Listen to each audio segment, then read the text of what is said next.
Luto at titikman na natin yung mga dish. Ay, hindi, ano lang sa akin. Kapalaya, hindi ka nag-rice. Hindi po kayo magkakanin, diet si Mami. Ay, hindi ka mag-rice?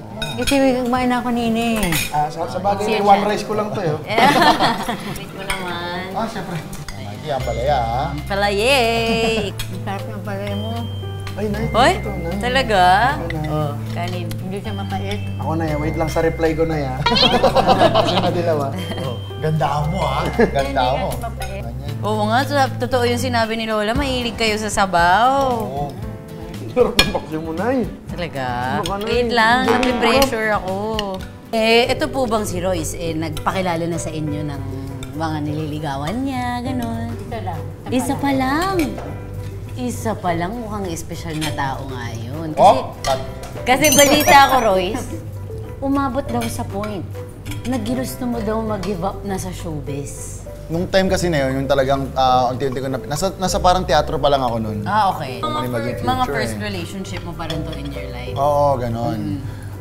Tapos yung isa naman na talagang munti ko na i-give up yung showbiz. Yung parang 2019 ata, 2018. Talaga? Nag-graduate ko lang na sabi ko parang walang nangyayari. Sign ko nun, pag nakuha ako sa lead role dun sa yung ginawa naming movie na F-Boys, sa Cinemalaya.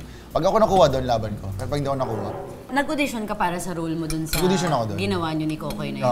yung F-Boys. Kung nakuha ka dun sa audition na yun, magsistay ka. Kung hindi, tama na. Tama na. Ano na ako, Yun na trabaho yun. na ako, lipad na ako ibang bansa. Talaga? Yun na yung plano mo? Anong Yung plano gagawin mo ko. sana?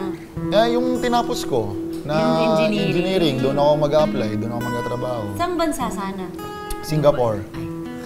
Dubai. Dubai. Gagawin mo na. Singapore kasi nandun yung, doon nagtrabaho yung mom ko tsaka yung stepdad ko. Nakwento mo lang nga kanina na yung project na yun, hindi mo agad kinwento sa pamilya mo. Oo, kasi... Anong dahilan? Nahiya ka ba? Ano? Matindi talaga yung treatment ng project na yun. Kung napanood nyo, ewan ko may mga nakapanood sa atin dyan ng mga kapitbahay. Paano? Talagang medyo matindi yung mga intimate scene doon. Talagang all out kami doon. Even with, shoutout kay Direk Ricky, Davao, and si Ayo Aguila, yung mga naka-eksena ko dyan. Talagang laban kong laban. Kuya Dudut, Intense. kaya mo yun? Yung intense? Yung mga intimate scene, yung talagang all out. All out? No, with the Wala boy lahat. Oo. Ito hintayin ko till the first quarter next year. Pag wala pa, lipad na ako. All out yun ha, wala lahat. Ginagaya ka niya. Kasama ka? As in tanggal lahat Tayo partner.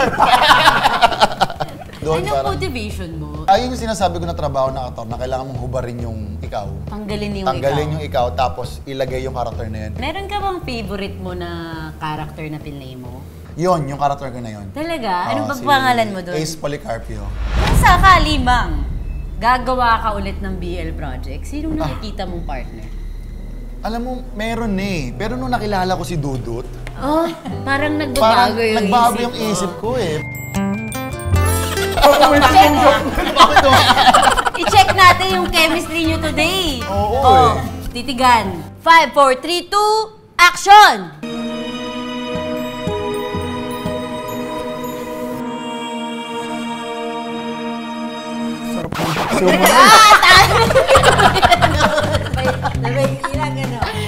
Iba, tumitik, Iba, may laman. May laman. Alam mo, may potential. May potential.